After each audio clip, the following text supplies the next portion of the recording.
மாட்டேனே என்னோடு நீ இருந்தாய்.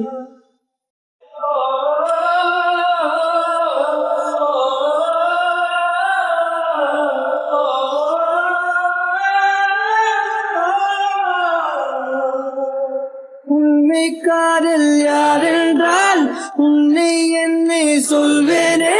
நீயும் நானும் பொய் என்றால் காதலை தேடிக் கொள்வேனே. கூந்தல் மீசை ஒன்றாக ஊசி நூலில் தைப்பேனே.